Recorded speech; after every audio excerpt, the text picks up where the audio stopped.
Welcome, everyone, to the second episode of our podcast.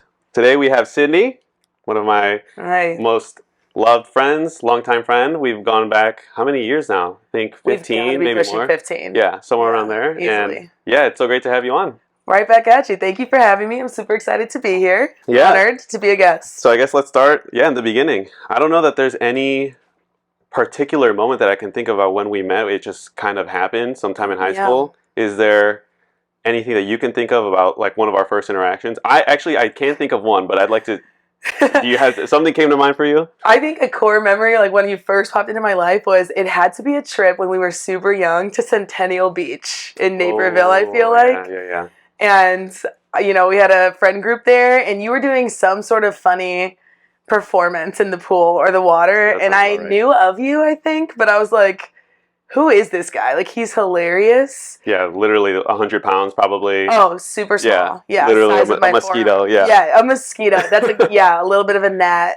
You had like the mohawk hair going on a little bit. I did. I was giving like freshman soccer player. I have gone through a lot of hair phases. I started off actually with the Puerto Rican cut when I was younger. I would go to the black barber shop. As you should. Started off there, and then I did the Tweety Bird. So I did a little Yes, front that's flip. the one. Yeah. It was the flip. Yeah. You were cool. I did do a mohawk, and then, now my hair has grown out. Yeah. You've also gone through your own iterations of hair. Oh, my gosh. Remember when we were younger, my hair was like under my belly button. Like almost. Jerome. Yeah. So we do have a friend, Jerome. The long braids. Yeah. Shout out to Jerome. I hope that he sees this. He's actually back in California right now. So, maybe we'll be able to see him soon. I love that, And then, you just kind of kept popping up. I feel like in the friend group, I feel like with our high school and even middle school at times, like everybody was doing honors and in a sport in our friend group, and we all just kind of connected that way. Yeah. I think. What was your memory? Well, I know that we both, surprise to some maybe, is I did do 1 year of track, and I did that with Creets.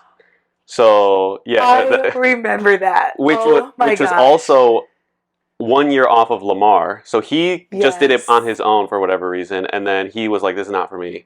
Yes. And then I did it with Creeds. Oh my gosh! Yeah, you and Creeds on the track team was hilarious. We had our own way of doing things, I would say, with our practice sessions. Way, for sure. Like, I think you were on a team of your own, and then we were doing things on our team, like the actual high school team. Well, the first day, Creeds likes to say, is always the hardest, and so we actually went out and ran basically across all of Bolingbrook, and Coach Paul ended up sending out like a search team for us because I remember he was like, "Who knows these guys?" Yeah, and I was at practice like, "Who wants to take responsibility?" Yeah, and I think the answer to that is at least 50% of it is Jackie now. So yes, thank God. Yeah, the group is happy that you have a wife, honestly, to take that responsibility. But I think what really accelerated our friendship was the day when. I can't remember if I walked in or if you walked in, and we both had the ISU gear. It was you. We were in senior English, I feel Mr. like. C's class. Yes, and we walked in with the same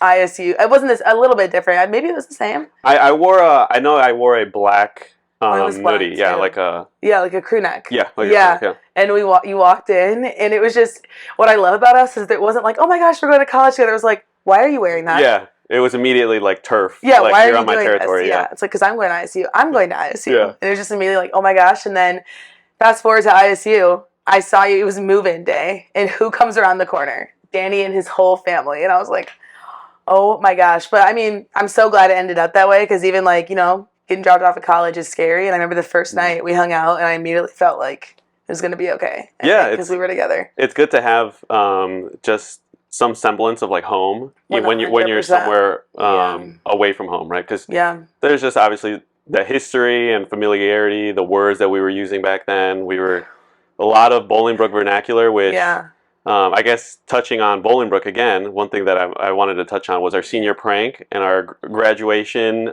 year. Maybe you could walk us through what that experience was like.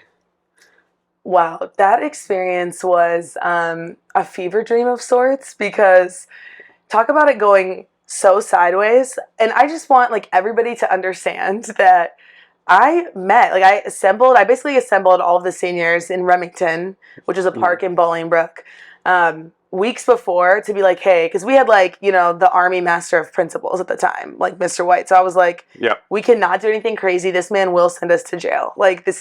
So we met up, and I was like, hey, let's just do like a dance break, like a blackout dance party. Like we were going to turn the lights off in the passing period. And that was it, like a senior celebration of sorts. And everybody was on board. Like we left the meeting where everybody was on board.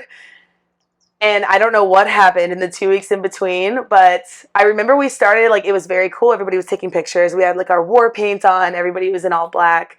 And we got to the passing period where we were supposed to meet, and someone started playing the music, and it was going really well.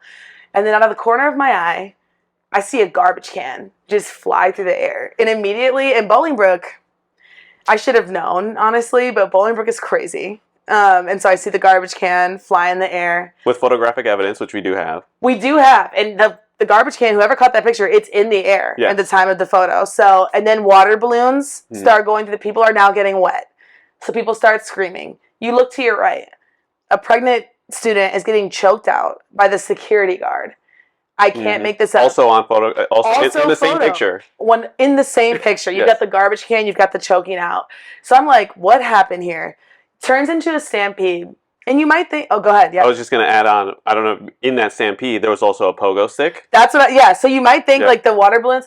All of a sudden, the pogo sticks come down the hallway, a group, like a cluster of people who are owning the pogo sticks. And my personal favorite was the release of hundreds of crickets on the floor. Who did that? Who gathered that? Like, and you turn and people are footworking on the crickets, which I think was crazy.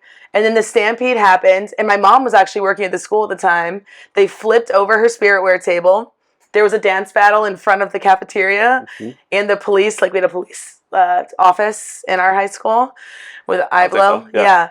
And they were like footworking and like taunting the police presence.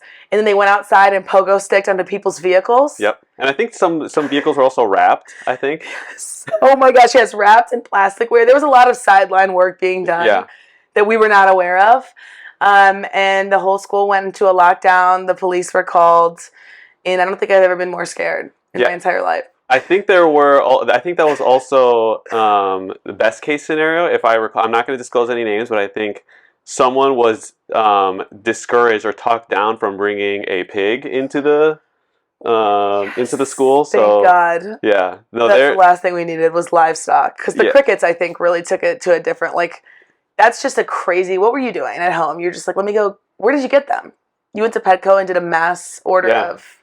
Yeah, Amazon wasn't really a thing at the time, so I think it was just like, put your back into it, manual labor, go to Lily Cash Lane, or it escalated so quickly. And I remember hiding. I remember like a friend that we had at the time picking me up off the ground because like people are trampling, we're stampeding to get to safety at this point. Yes, and like I got thrown over somebody's shoulder. It was like, we got to get out of here. And then I'm just in a classroom and everybody's like in silence because we're in a hard lockdown. And I'm like, I don't think any of us are going to graduate. Like, we're done. Yeah, I mean, we were already at the 7% graduation or college preparedness, and I think it was nobody was going to move on. We're going to round down. Actually, we're going to round that number down. Yeah, and then the principal got on and was like, "We have the videotapes. We see each and every one of you." And I'm a 6-foot ginger, so I'm like, it's over with for me. And I remember my mom calling me. She's like, "You better not have been involved in that prank." And I was like, boy, do I have some tough news for you. Yeah, what does involve mean? Can you break that down? I was like, was I involved in the wholesome part? Yeah, yes, exactly. Like I am not responsible. So, that's what we got on World Star for that.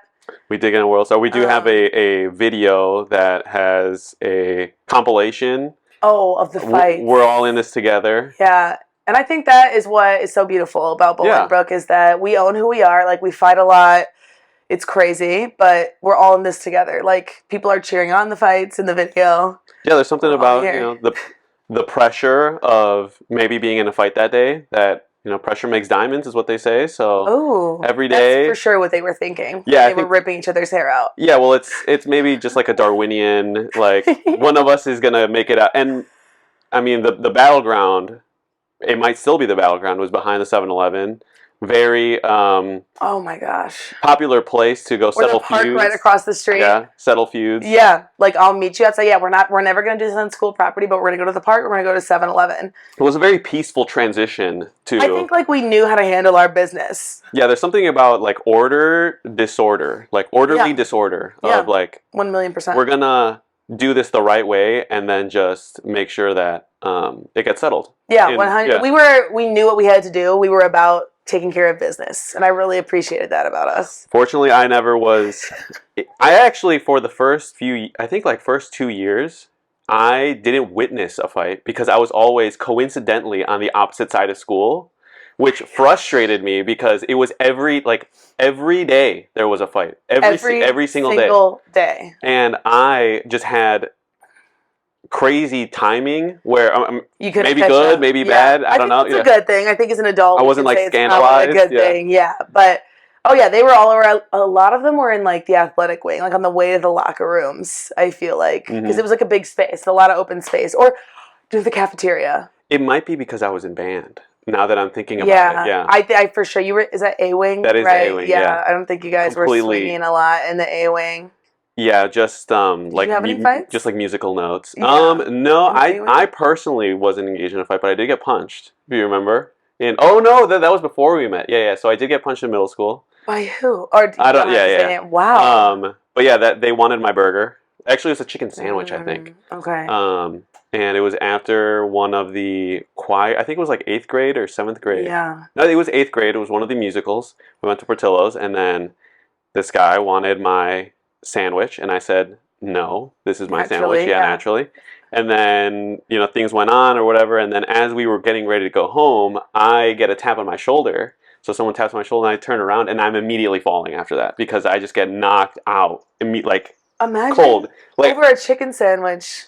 It was a really good chicken sandwich. It good? Yeah, it was Portillo's. So okay.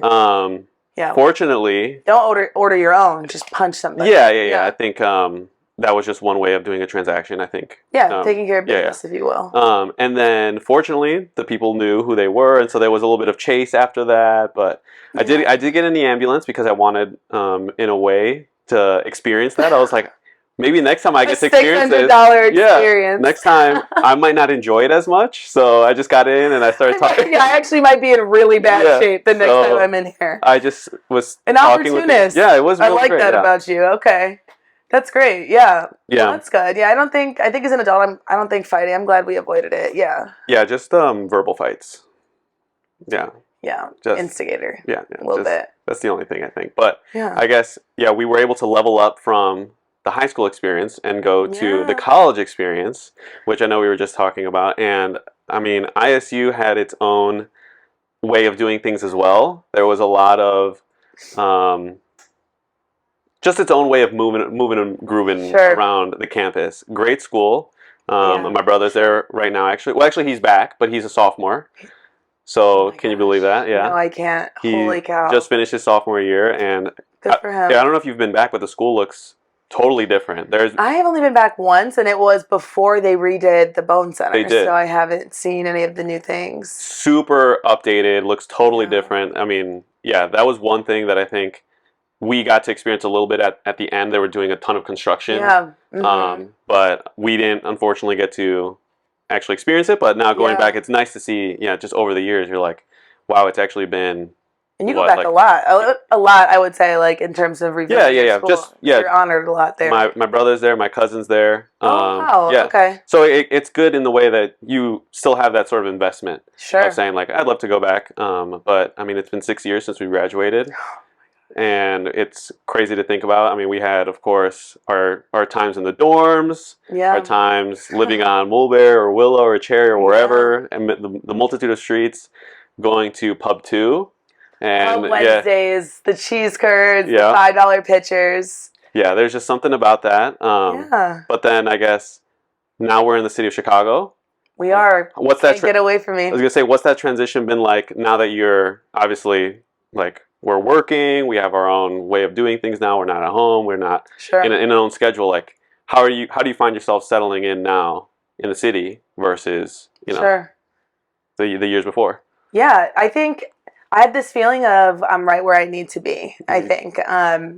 I think growing up, I spent a lot of time living in Chicago with my granny and things like that. So, and maybe not some of the more beautiful parts of the city, if you will. So I think like it's kind of a little bit of a 180. Like little Sid is definitely proud of where we're at. I'm in Lincoln Park right now, and young me could have never pictured that. But I think looking back at even the transition you just described, I think every experience that we've had has set me up to really feel at home here, because I think like Bolingbrook is such a beautiful town of, it's like diversity, like family oriented, all these different things. And then we kind of experienced that vibe in ISU, but at the same time, both of those scenarios really made you grow, right? There wasn't a time where you could feel too comfortable. Like it always challenged you. And I think like ending up now, like I don't think I'd be the same person if I didn't go through those. And now living in the city, like this is where I'm supposed to be, because I'm somebody who likes to be alone a lot, but you're never alone here. You know what I mean? You can walk out onto the street and feel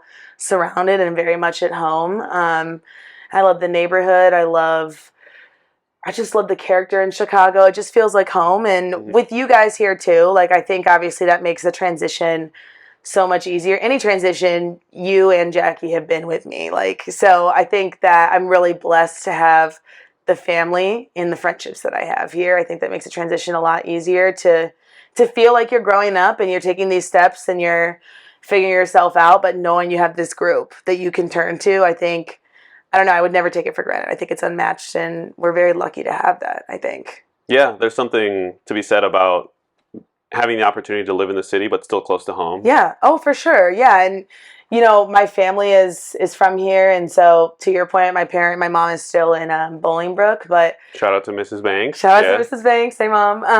But yeah, and I think like having that so close, but feeling like I'm still like an adult version of myself, where we're lucky, right? Like we can go and explore and take the risks that come with being an adult and figuring yourself out, but knowing you've got somebody that has your back, like kind of around the corner, I think makes that a little bit easier.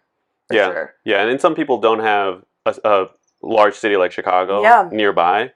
You know, of course we did growing up, and within even the time that we were in Bolingbrook, we were able to come to the city, North Avenue Beach, and get a little bit familiar with it, but it is a totally different beast once you actually live here. And you have to stay, you know, through the night, right? Obviously when we were in Bolingbrook, we would just come here for the day and then and then go home. But yeah, now it's like, okay, do the groceries, and then I have to pay my rent and the utilities and all those things. Figuring all that out. Yeah, I think Chicago is the perfect city to figure that out in too, because like I think there's, not to say Midwest, but like a Midwestern feel about it where like you have to figure that out, but it's not the most overwhelming city you could end up in, I feel like. And people are nice enough that like your community kind of supports you, and while you're figuring out rent and groceries and everything, like you still, I don't know, like it's not embarrassing. Like I think I initially was like embarrassed that I didn't have it all figured out. Like I wanted to leave my apartment and seem like this is my city, I own it. But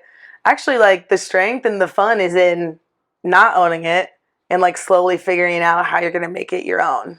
Yeah. I think there's totally some wisdom there with the growth aspect. And I think we've all been, of course, through our own trials and challenges, and that's been a big aspect of how we're forced to grow, right? It's like leaving the nest is one of the perennial ways of saying like, oh, I can't just stay here forever. And then I have to make that decision and say, it can be scary, but ultimately, if I can become the person that I know I want to be, and it has to be through this way. Like there's no out but through. There's no other way, right? I love that. You have to go through it. And I think, the support system, that's something that Jackie and I have also been considering too, is, you know, in terms of like, do we want to start a family in Chicago, or do we want suburbs or somewhere around, you know, still in the Chicagoland area, but maybe a little bit farther away?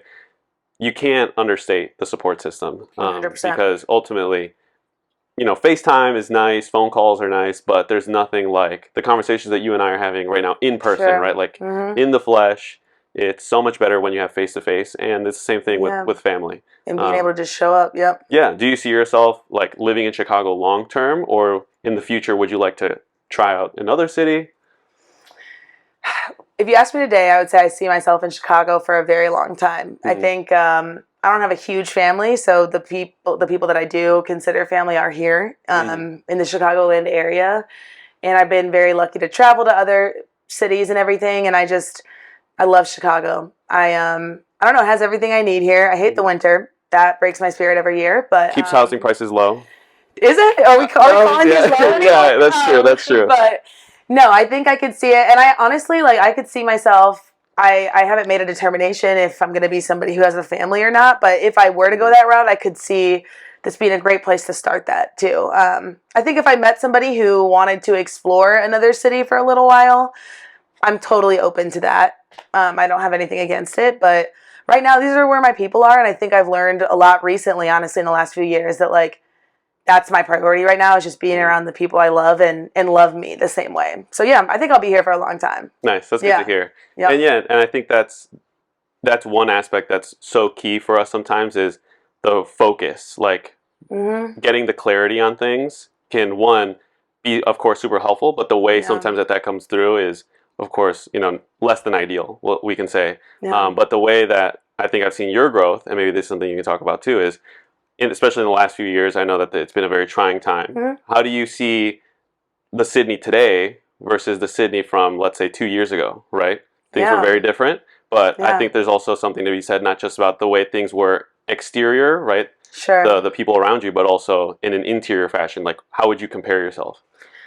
Awesome question. Man, I've been thinking a lot about this recently. I think I've just really come into who I want to be. And I think I'll always continue to change and grow and develop. But I think I've learned a lot, specifically in the last 2 years, in the power behind like getting to know yourself, being vulnerable with yourself. I used to struggle a lot with that. And I think being able to lean into some weaknesses and some trying times and like more of the feelings that are uncomfortable, I think it's turned me into a person that like a stronger version of myself than I could have ever been if I would have avoided that, that growth and development. And I think like I don't want to say I don't care, but what I mean by that is like I'm proud of who I am because I think that I lead with like my heart and care and kindness. I try to at least every day.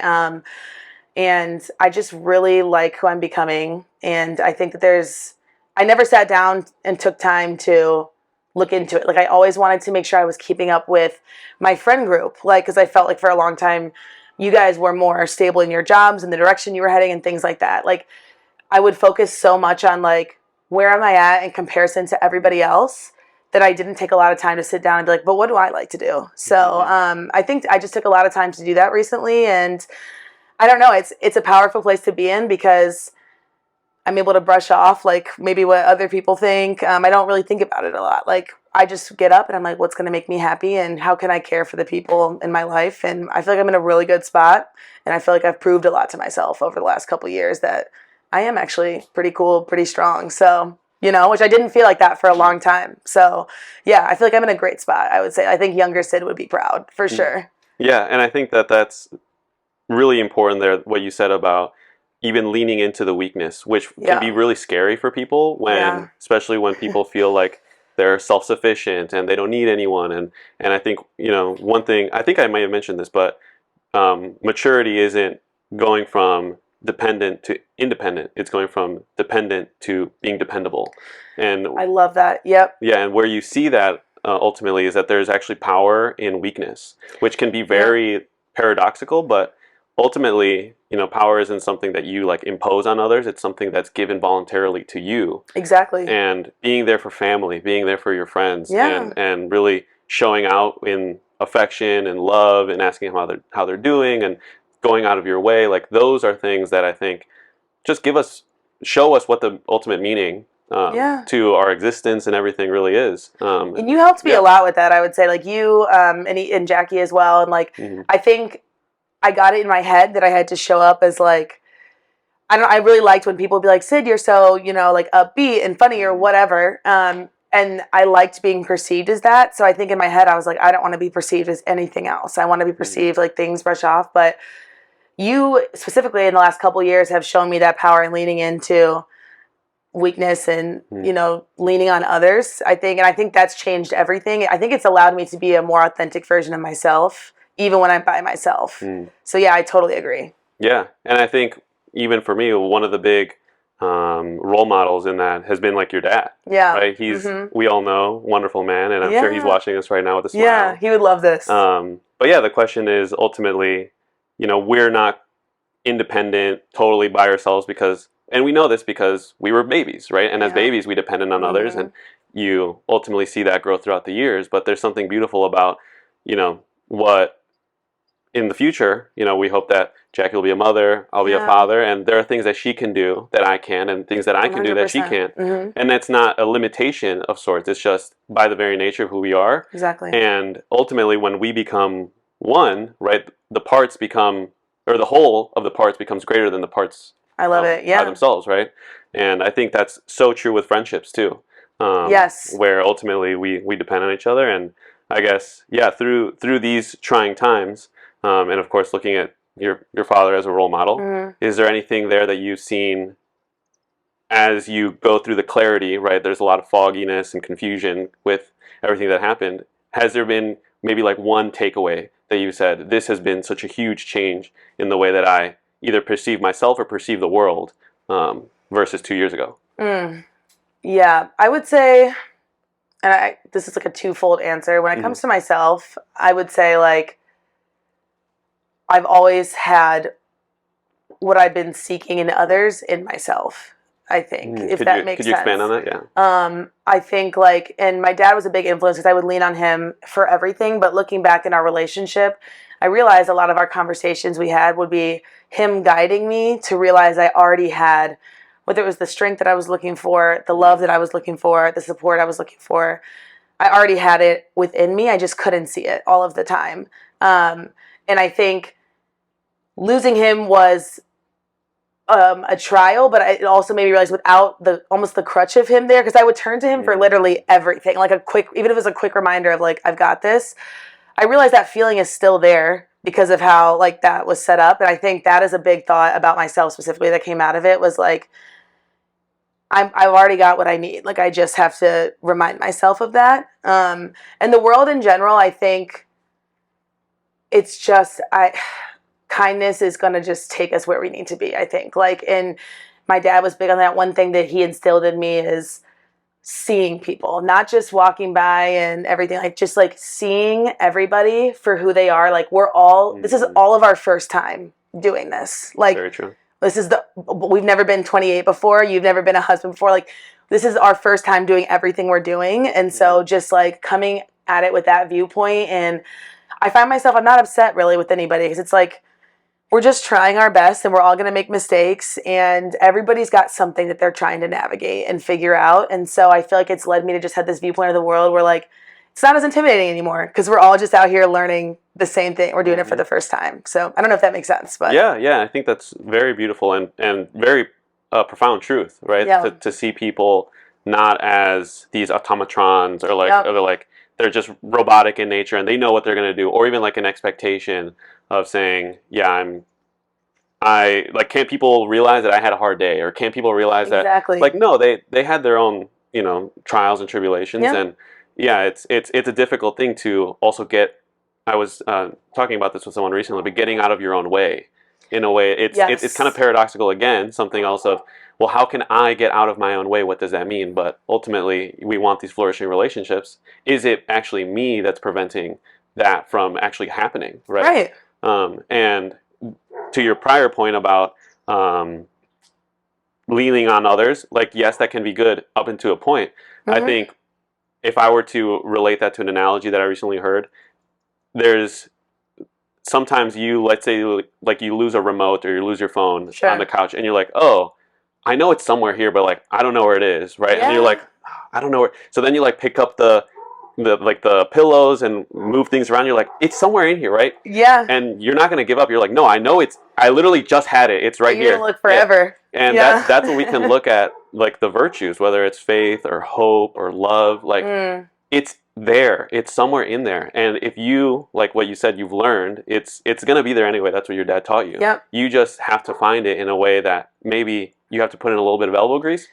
Yep. But there's one thing to not believe it's there, and there's another thing to say, no, I know that it's there, and then actually pursue it that way. And I feel like that just makes, like, it changes how you're able to operate daily. Because it's like, I think that is the difference between hope and hopelessness, right? Like, and there were times in the last couple of years specifically where I will admit, like, hopelessness outweighed, because it's like, I forget that it's there. Those pieces of love and happiness and sunshine and all those different things and friendship are there.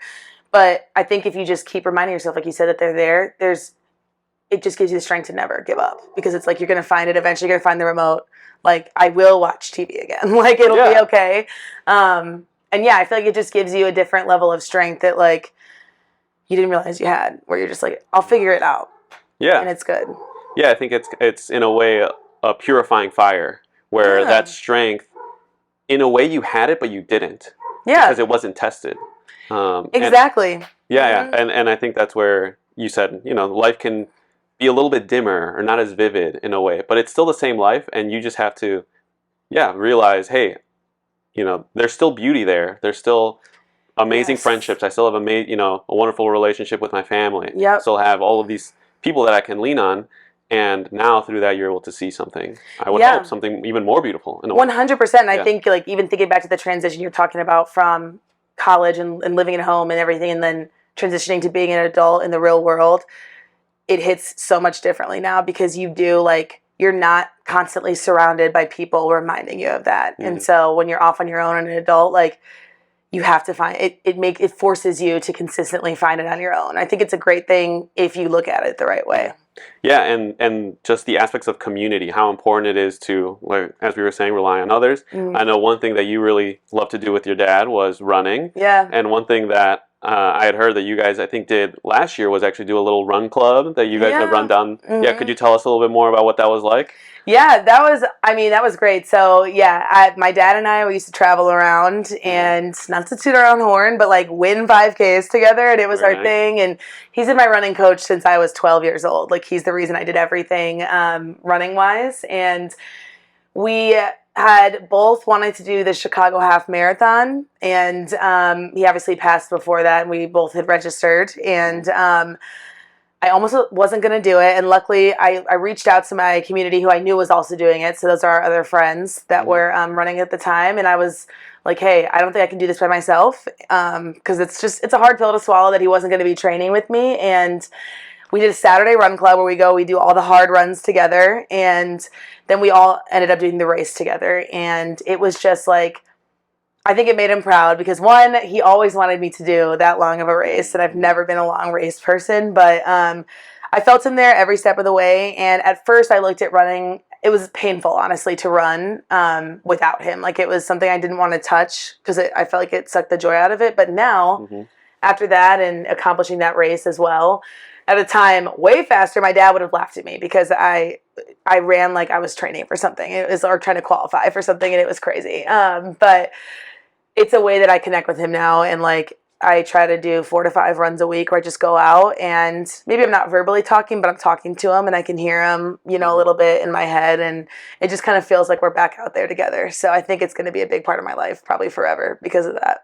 Yeah, that's beautiful. The common trope is, like, walking with someone even when they're not there, but this is like running with someone in a way. Yeah. And you can that kind of reminds me of I don't know if you've ever seen, like, the track races where someone is actually blind and they can't run, but they have the guide. But they have the sync. Yeah, and it's almost a testament to what you were saying. Is I know that even though we're not speaking verbally, you still have that interior conversation, that dialogue in a way where you just have to trust. You have to have that faith to say, like, I know that this is happening. Yeah, and it's like, I just know he's here, and I also, like, it's also kind of an ode to him in a way, because I try to do things like, if he were here, what would he be like? What would he want to be able to do? And it would be running. And even throughout his illness and his treatments, like, he still got up and trained for a marathon, which I don't know how he did that, but it's kind of like turned me into kind of an animal when it comes to running, because I'm like, if he can do that and get up and, be 50% health, be on chemo and go out for a run, like,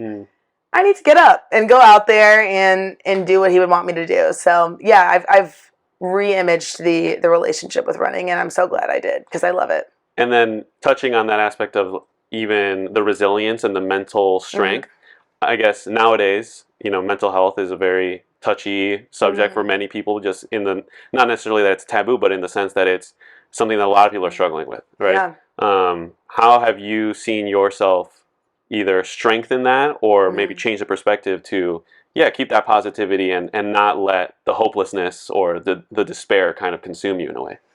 Yeah, great question. I'm a huge advocate for mental health, I was not, though, in the past. I actually viewed in the past, like, even during the college years, as a weakness, like, because I think I would originally look at it like, I have a great family, I have great friends, like, why do I feel like this? Why do I feel down? And I had some struggles in college as well, as you know, but like, still, I just was like, I felt like I didn't have the right to struggle with mental health when so many other people had it worse than me.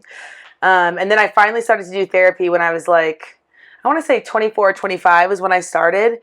And I immediately realized how great it is to just talk things out with somebody.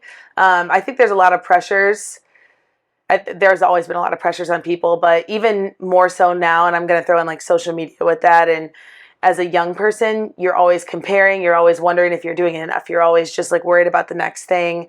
And then on top of that, you throw in, you know, losing someone and things like that. And I think it's just like, you have to have this mindset of, how would the people around you feel if you weren't here anymore? I think is the guiding light. Like, you might feel like it's easier to not be here, but how would the people around you feel? Is that what you want to leave others with? And I think like that has been a guiding light in my decision to really hone into my mental health. Is I want to show up and be the best version of myself that I can give that day. Doesn't need to be a perfect version. Doesn't need to be like happy or go lucky all the time, but I just want to show up for the people I love. And I think like, I've also taken a step into focusing on what makes me happy. And that might not be what makes the person next to me happy, but just taking the time to check in with myself. Like, how are we feeling this week?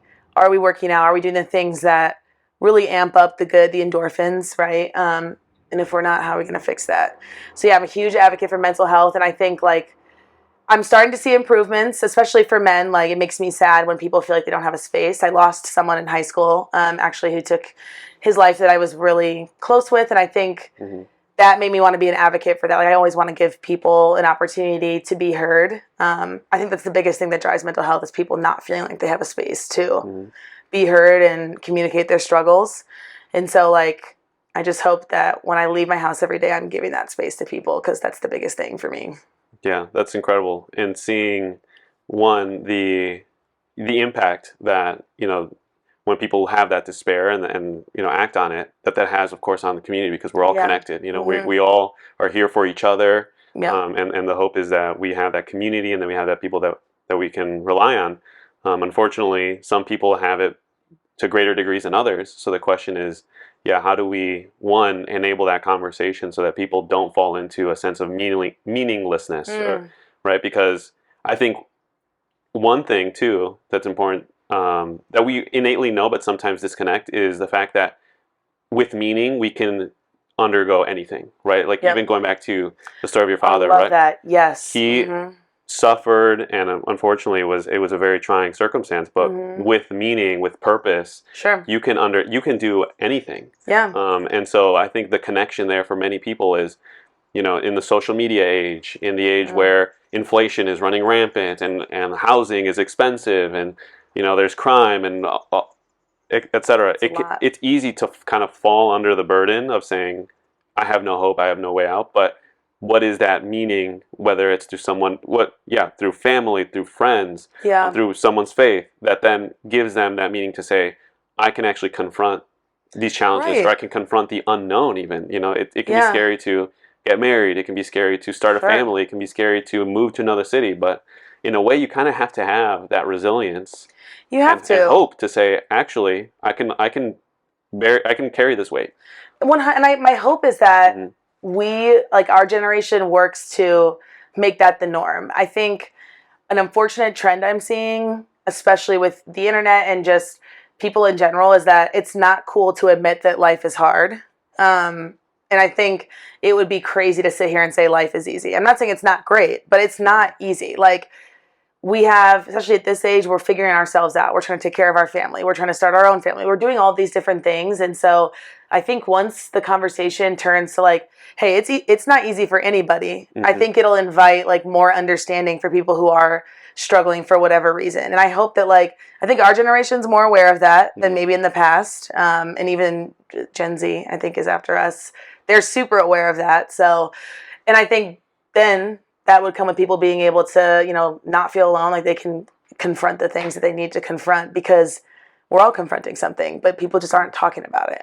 Yeah, I think we definitely lived in a very unique moment in history, in a very particular place in the world where there wasn't a lot of suffering, there wasn't a lot of trials and shit, right?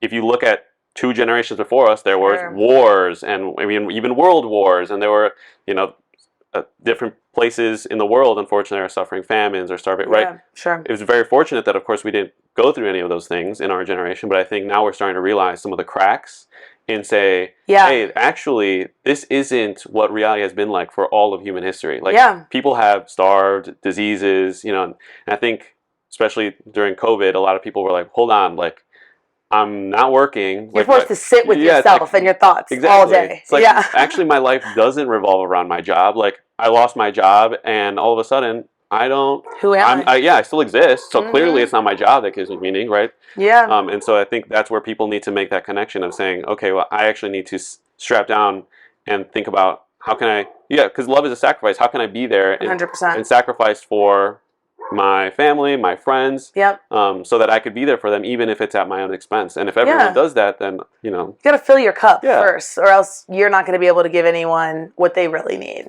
That's absolutely true. Yeah. And, you know, if I can't even feed myself, how the perfect example is like a airplane, right? When they do the training, when you put on the mask, you first need to put the mask on yourself, because otherwise you can't put the mask on others. Yeah. So the same thing. Yeah, you do have to think about your physical, mental, I would say spiritual health. And then through that, you're able to be someone that's, again, dependable. You can kind of build up on that. And it's a beautiful thing to see even in you, right? Thanks. Over the years. And I know we've been talking about the mental aspect. Sure. What about the physical aspect? I know you've been doing a lot of modeling. From a body image perspective, this is also a very sensitive topic in 2024. I guess, how do you address, the physical side of things? I'm going to be transparent. That's a pain point for me still. I think as a woman specifically, like, and I don't even want to say that, because men, I think, need to be brought into the conversation too. Like, I'm sure men feel very similarly in some aspects, but I think women have a different expectation on them. And I think it is, it's hard. I'm going to be honest. Like, because it trickles down and creates so many other micro issues, right? Like eating and like, what am I wearing and all these different things. And I think something that's been transformative for me is not focusing on like, do I look good, but do I feel good? Because if I feel good, that means I'm doing things like eating healthy and I'm working out and maybe I'm getting rest, and the rest will come, right? Like, maybe I won't be a stick figure. I don't think maybe necessarily that's what I'm striving for ever either, but I think naturally if you're doing things that make you feel good physically, the rest will come. And so I try not to focus on like physically every day, like, do I look the thinnest I've ever looked? And modeling, I will say that's a hard balance. I'm lucky again to have that support system that I'm going to bring up again, because I think if you don't have somebody in your ear reminding you that like you're beautiful just the way you are, I don't know how people are modeling doing that, because the industry does pick you apart. And you have to, it's a battle of logic all of the time. Anytime you show up to do a job is like, I know that I look like I'm healthy and I'm okay and my body's doing what it needs to do. But yeah, I mean, I'm nervous. I think, I couldn't imagine raising a teenage girl right now with social media and everything, because it's like, I'm grateful that we didn't have that when we were younger. Sorry, I didn't touch mic. Because I don't know how I would have developed, I think, having all that to compare to. I hope we get back to a place, and it seems like it, but I hope we get back to a place where it's more about feeling good and being healthy, regardless of what that weight might look like or anything like that. I don't know if we will, but I hope that we get back to that place, because I'm nervous, I think, for our younger generation a little bit. Yeah, I think definitely within our generation that has seen the world before and grew up with it, we're seeing the effects of the comparison. And it's one thing at your age, right? Well, like you said, you have someone in your ear that you listen to, right? Sometimes younger kids may have someone in their ear, obviously their parents, we would hope, but they might not listen, right? Their parents might tell them one thing, but the world tells them something else. Like, you have to look this way. You have to fit in this. And it's subconscious. Like, magazines you pass, it's not even like somebody necessarily whispering in your ear, like, hey, lose weight or look like this. Or it's just things that, like, I'm watching TV and I'm noticing how, like, the quote-unquote hot characters look. And it's like, do I look like that? But I hope that it becomes less of a movement and more of a norm. Because I think it's hard to get sometimes traction on a movement because people are like, this is, radical, this is crazy to like want body types of all shapes and sizes. But if we can transition that to being a norm, I think that's the goal, is just people just accepting body types and everything like that for how they are. Yeah. Yeah, and that's where you see, going back to the point where you said your father would have you see people, right? Yep. First and foremost, they're human, they deserve dignity just because of the fact that they're human. And we all have our flaws, whether it's, even I'll speak for myself, like I have my own, either whether it's physical flaws, like I just even pinch my finger, injure myself in the setup, or even, for my character flaws or emotional flaws or intellectual flaws, right? Sure. Nobody's perfect, and for some people, the way that we see more of that flaw in the physical aspect, but that doesn't make them any less of a human. And 100%. Yeah, and I think if there's a really famous movie, I can't remember the name, where this guy who was like a player, he would always hook up with women, and then he was in an elevator, and after he walked out, he viewed people's physical appearance based on their heart. Like I don't know the name of it, but yes. And that's where you see, like, people can be very stunning, beautiful, physically, but what does their heart look like, right? And that's what lasts. It's beauty is fading, and I love what you just said about, like, you deserve respect as a human being, and that has to be one of the worst things, in my opinion, is when people comment on people who leave their house. It's like, you have no idea. Like, if you're seeing it, maybe they're already feeling that, right? And so it's like, I love that you said, just by being alive and being a human being, you deserve a level of respect. And like, the heart is what you should focus on, because that's what's going to last. You and I are not going to look like this. Even in 20 years from now, we're not going to look like this. So it's like, you got to focus on what's inside and honing that. And that's what's going to take you the furthest. Yeah, and I think through that's a healthier way of looking at the body image, because of course, we're not just spirits floating around in the world. We also have our bodies, and we should take care of our bodies. Absolutely. And I think that's where there's a distinction between, is your objective purely, I need to look good for the sake of looking good, or is it, I want to be the best version of myself and really grow, and through that spiritual health, you then express that in a healthy body. Yeah, right. I totally agree. Those are completely different ways of getting at what seems to be the same result, but one is healthy and the other one is not. Yeah, and it's less toxic, right? Like, it's less, what am I trying to say? Like, critical of yourself in that sense, where it's just like, I want to feel good, and I think it'll come naturally after that, and you'll like who you are more. I've talked to a lot of people who are very heavily focused on their physical presentation, who they're the most critical of themselves I think I've ever met, and I don't think they're happy, because they're focusing on a lot of our physical stuff we can't control sometimes, right? So they're focusing on that when really they're not focusing on how they feel inside. Yeah. Why be proud about certain aspects? Like, why would I be proud about the fact that I'm Mexican? I didn't choose to be Mexican. Why would I be proud about the fact that I have, I don't know, black hair or something like that, right? Those are things that I shouldn't also just reject and say, like, how dare I, like, no, it's just who I am, and I need to accept that. And that's where it can be easier to say other people deserve dignity, and sometimes harder to say I also deserve dignity, and I need to give myself the same grace that I give to others. That's the hardest thing. And looking in the mirror and saying, well, I'm also a person, right? And I have my own flaws. And then building on top of that and saying, okay, well, with this realistic perception of myself, like, I have these characteristics, what am I going to do with them? Am I going to just sulk? It's one thing to be sick or sad, or it's one thing, for example, to be sick. It's another thing to be sick and bitter, and sometimes we can try and take control, and sometimes the only thing we can control is just being bitter. But is that really helping you? No, it's not. I love that. Yeah, 100%. So, I guess that's one thing that, has been top of mind with people through social media. And I think going back to the social media aspect, actually, I know that you've been looking at either growing your own presence on social media. What has that been like with the cooking and the baking? Yes, hasn't launched yet. I haven't gone out to eat since I started the account. So, I love food. And I love talking about food, and I love cooking is a huge part of my life. It's a huge way I decompress, but I also feel like it's a huge way to learn people and learn other cultures and things like that. I love exploring new things through food. So, Yes, I'm starting Red Hot Reviews. Small plug. It's a chili pepper if you want to follow it. Red. Let's have it live by the time that this launches. It is live. Okay, it is live. Okay. I just don't have a post yet, but maybe this weekend I'll post something. But yeah, I'm a huge foodie, and so one of my favorite things to do, even by myself or with friends, is go out and try new food and eat at really good places. And I also love to share recipes.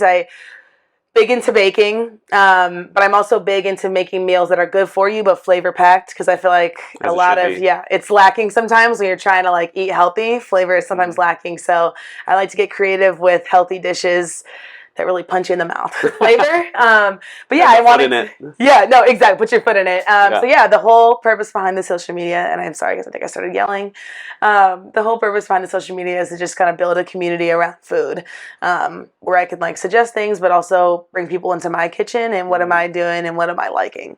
Yeah, that's beautiful. I think that we all know that there's something communal about eating, right? Mm-hmm. If you ate every meal by yourself at a cafeteria, like there's something that maybe needs to be evaluated there, maybe. But inside, you gotta work on yourself. We'll do that. But yeah, I think that's so true, right? The different cultures, of course, there's different cuisines, different ways of approaching even the same animal, right? Like 1,000,000%. One culture can have prosciutto, the other can have Canadian bacon, the other, it's super cool to see how different parts of the world craft their own identity, and it's expressed through the food. I guess, is there anything that stands out to you that you either are most excited by or really enjoy within the culinary scene? My favorite part so far, and I've actually gotten into attending some cooking classes. I've done a few at Italy, Sur La Table, or there's actually an app where people like host little virtual cooking sessions. Honing in the craft of cooking. I think you kind of touched on it when you're looking at one piece of meat and what all you can do with it. But I've been really excited about honing in like the different aspects of different cuts, different cooking styles, not necessarily the food itself, but finding the art piece of cooking has been so much fun. Like you can tell just the difference in how people were trained professionally, where they were trained, like whether it's European style cooking, American style, all these different things. It's been so cool to see like how individualized cooking can be, and the ways that you make the dishes and prepare the dishes and tell a story with food. I've learned not just like the type of food you're making, but how you present it, how you what am I trying to say? Like plate it, or like add different garnish it is what I'm trying to say. It all like feeds into a different story, and that's what I've learned a lot in these classes. Is when people are making a fancy dish, you might see like a braised rib and a potato puree, maybe. Mm-hmm. But the way they plated it is so specific, and they want you to have such a specific experience when you're taking that bite, and I love that. So it's been really cool to uncover that. Yeah, I really like that aspect of the form is also important, right? There's, of course, the flavor that really matters, and there's something about, especially plates that are made with love. Oh my gosh, it's so apparent. Yeah, you can just tell that there's something behind it that you either can or can't taste. Like I'm still undecided on whether or not it actually is, or if it's something that's maybe mental or spiritual. But I think the form there about how something is presented, even visually, right? We are creatures that don't just have taste. We also smell. The smell is super important. The way that it's presented visually, all of that matters. And then the different also cultures and how they approach the plate. Whether it's, I know in Mexico it's very common to have like tortillas and then approach the plate through that. Some cultures will have pita bread or naan bread. Of course, there's also sushi. I don't know if you're... I don't know if you've ventured into the realm of making sushi or anything like that. I can't eat seafood, so I haven't made it yet, but I do like a good avocado roll. I would love to do a sushi class, because that's a different art form. And to your point, I think it does taste different. I know people might say it's mental, but because you can taste the patience, and you can taste when somebody who's cooking food made it for the experience of the person eating it. Like, there's just going to be a different taste, and it's top tier. One of my favorite experiences in life. Yeah. We all know that there's the common trope of grandma's cooking. Oh yeah. And she does it, and that's a perfect example, because grandma's cook because they want you to feel at home. Yeah. And you can feel that for sure. Yeah. I love it. And we are definitely people of stories. Like, we love the stories. Of course. We love to hear about what other people's stories are. We hope that people listening in are demonstrating that because they want to hear your story. And I think one story that could be rewritten moving forward is actually the story of the Bears. So draft just came up. Caleb Williams. I know you are a longtime, unfortunately, Bears fan. You're a new Packers fan. How do we feel about the Bears coming up, 2024? Not to sound like a delusional Bears fan, but I want you to hear me out on this because I'm also, unfortunately, a Cubs fan. And I bring them into this because they had a 10-year strategy. The new GM came into place. They're like, give us 8 to 10 years and we're going to get you a championship. Now, it happened pretty quick, but I'm excited. I think we have a dynamic team. I think the Bears did this year what I've been waiting for them to do because in the past, I think we've made some solid draft decisions, but we haven't created a solid unit yet. Like, I think individually, we've picked up some good pieces, right? Like, not to talk about a human being like that, but you get what I'm saying. Mm-hmm. Like, but I don't think that cohesiveness has been in the forefront of the decision making. Like, are these people going to function well together? We're missing an element of like seamlessness. Like, we do this. I think what I've seen in this new group, they've drafted a lot of people that are going to change how they work as a well-oiled machine. Like, because they've drafted people that are going to improve the performance of all different facets of the team. Mm-hmm. You've got a young, hungry bunch. They're cool. I mean, of course, they're showboating. They just got drafted, but I immediately sense a different vibe than we did with Fields, where it's like they give off this energy like, we're in Chicago. Chicago fights for their football team. Like, we're in the space. Where in the past, I feel like it's been like, I'm the quarterback, bow to me kind of thing. I think that's the wrong way to go about it. So I feel like they made a decision that I think we're going to be a contender. I think, mark my words, I think you'll see us in a playoff game. I don't know how far we're going to go. This year, or you say this year? I think you'll see us in a playoff all right. game. I really think so. I think I can feel it in my bones. I don't say that every year either. I don't, because I'm a realist. This is right on time for a Bears prediction. No, I don't say it. Last year I was like, we're screwed. Like, immediately I had no hope last year. Still went to the games, but this year I think you'll see us on the map. Okay. I think it's going to be crazy. Yeah, I think that's definitely very important, is the culture around specifically the quarterback, because quarterback is, of course, a unique position in that everyone looks to the quarterback. The quarterback is a very coveted and highly respected role, but the quarterback isn't just throwing the ball. The quarterback is leading the locker room, understanding their offense, making sure that from a what's the motivational aspect, like what kind of energy are they presenting when they come on the field and lead their team, whether it's a more stoic or a more energetic or a more mature. I think we have been lacking, and I wish Justin Fields the best, truly, but I think he had the wrong mentality for a quarterback coming into one of the most long-standing football franchises, if not the most, if they are the longest standing. They beat them, really? I know that they're up there, the two of them. Yeah, so they have right, and I think I just don't think that the locker room vibe, I don't think the leadership was there. I think he unfortunately turned it into I'm gonna do me, focus on my success. You guys need to do you, and I'm glad that we've moved away from that. From what I've seen in the preseason media and all these different things, we've got a solid group that has teamwork on the mindset. So I think that's why you'll see us in a playoff game. Yeah, that's so important. I mean, it's just like music, right? Sure, a singer is very important to the music, but if someone is just smashing their head across the piano, and that's a great example. You're not going to be able to have. It's going to be horrible. Yeah. So the quarterback, the singer, is super important, but ultimately you need, let's say it's the piano or the violin or the drum. They all need to be in concert with each other. Exactly. And you can pick up a really good. Let's say it's offensive lineman, or you can pick up a really good wide receiver, and of course DJ Moore is that. But I am so excited. Yeah, some of these people we have. Who's also DeAndre Swift is now on the Bears, which me personally he's been carrying my fantasy team for years. So I cannot believe we have him. Yeah, you'll see us in a playoff game. Yeah, I feel it. I think it's exciting, definitely for the Bears, but also for just the recent team development also on the side of the Packers, and also with the Lions. We've got one heck of a conference right now, and I think it's going to be great. I think what I've seen a huge transition in football where seeing the powerhouse, the Patriots, was fun for 4 million years in a row. But shout out to Alonzo. Yeah, I know. Shout out to Alonzo.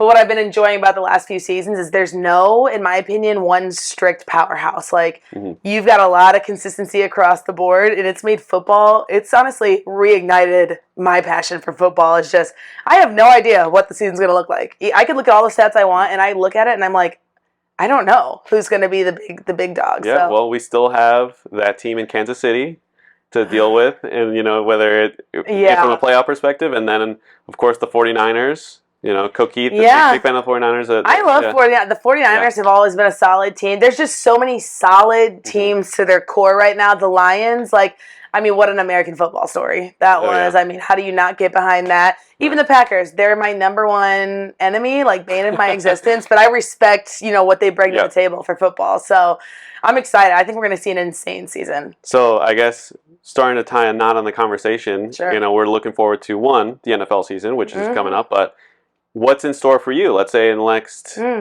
let's give it 2, maybe 3 years.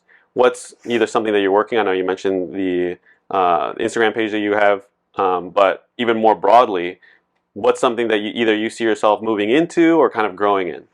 Yeah, I think right now I'm excited to grow in my career right now in HR, kind of just focusing on just how people operate and developing maybe more of a secure career path than I've had in the past. I'm pretty excited about that, and I'm excited about what I'm doing. Looking to potentially be a homeowner in the next probably 2 years, I would say, whether it's a condo. It'll probably end up being a condo unless, you and Jackie want to go in on the 2-flat. That's confident. That's a confidential. Yeah, that's awesome. Yeah, off the record. But yeah, I think it's just going to be focused on my growth, and I'm super excited about it. Culinary, trying to launch that aspect of my life too. Maybe doing some more cooking classes, and I have a goal of 10 races within the next year, and it could range anywhere from marathon to 5K. So we'll see how that goes. So that's what I was going to ask. Yeah, everything is just about having fun. That's my goal, is to just have some fun and level up. That's what I've been telling the girls, is we're leveling up, whether that's for ourselves or financially or career wise. I'm just excited to see what that. I don't know. I don't have a strict plan, so I'm excited to see where life takes me. Yeah, I think that's also beautiful in saying, one, who you are, and you have these strong values that kind of help guide you, but to a certain extent, you're not the master of the universe. I'm surely not. You have to give way in a way to being open to whatever opportunities, might come your way. So. Yeah, and I'm excited. That's awesome. Is there anything else that you'd like to either give a quick shout out or mention before we wrap up? Anything I didn't get to ask? No, I just want to shout out you. I think this is a great environment, and I think it touches on what we talked about. Is just you've opened up a space to let people just talk and share themselves in a way that they can't all the time. So I just want to shout out you, and it's going to be great. I'm excited to see what you do with the podcast. Great. Well, thank you so much for coming on, Sid. I love you. Thank you for being the second guest of the podcast. We're going through a little bit of a restructuring. But we'll have this episode up as soon as that's cleared. And then, if there's nothing else, then thank you so much for coming on. And sure thing. Thanks for having me. Yeah, I'll see you soon.